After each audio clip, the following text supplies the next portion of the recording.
മോഡിഫിക്കേഷനുമായി ബന്ധപ്പെട്ട് RTO പുതിയ നിർദ്ദേശങ്ങൾ കൊടുത്ത് ഗവൺമെൻറ്റിന്. അതിൽ 18ഓളം മോഡിഫിക്കേഷൻ ചെയ്യാമെന്നാണ് പറഞ്ഞിട്ടുള്ളത്.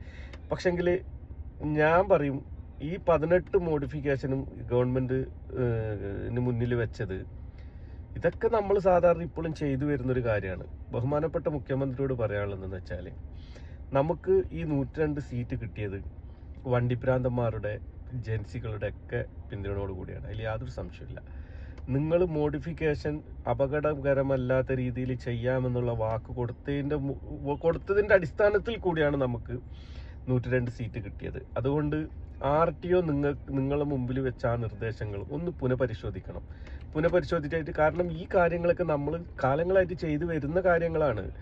ഈ മോഡിഫിക്കേഷൻ, ഈ 18 കാര്യങ്ങൾ പറഞ്ഞല്ലോ, അതിലൊന്നും പുതുമയില്ല എന്നുള്ള ഒരു യാഥാർത്ഥ്യമുണ്ട്. പുതുമ ഉണ്ടെന്ന് പറയാൻ ആകെ ഞാൻ മനസ്സിലാക്കിയിട്ടുള്ള ടൂറിസ്റ്റ് ബസ്സിൽ ലൈറ്റ് ഉള്ളിൽ വെക്കുക, സൗണ്ട് കുറച്ച് കൂടുതൽ വെക്കുക എന്നുള്ള ആ 2 കാര്യം ഒഴിച്ചു കഴിഞ്ഞാൽ ബാക്കി എല്ലാ കാര്യവും നമ്മൾ ചെയ്തു വരുന്ന കാര്യങ്ങളാണ്. അപ്പോൾ അതുകൊണ്ട് ഒന്നും കൂടി എന്തോന്ന് പുനഃപരിശോധിക്കണം. നമുക്ക് വോട്ട് തന്ന ജൻസി ആൻഡ് വണ്ടിപ്പിരാന്തന്മാരെ ഒരിക്കലും നിങ്ങൾ നിരാശരാക്കരുത്. നമ്മളെ കൊണ്ട് കേരള ഗവൺമെൻറ്റിന് കേന്ദ്രത്തിൻ്റെയും സുപ്രീം കോടതിൻ്റെ ആ നിയമങ്ങളൊക്കെ നിലനിൽക്കുമ്പോഴേക്കും അതിനെ മറികടന്നിട്ട് അപകടകരമല്ലാത്ത രീതിയിൽ ജൻസിക്കും വണ്ടിപ്രാന്തന്മാർക്ക് തൃപ്തികരമാകുന്ന രീതിയിൽ ഒന്നും കൂടി ഇതൊന്ന് അപ്ഡേറ്റ് ചെയ്ത് കൊണ്ടുവരണമെന്ന് അപേക്ഷിക്കുകയാണ്. ജയ് ഹിന്ദ്.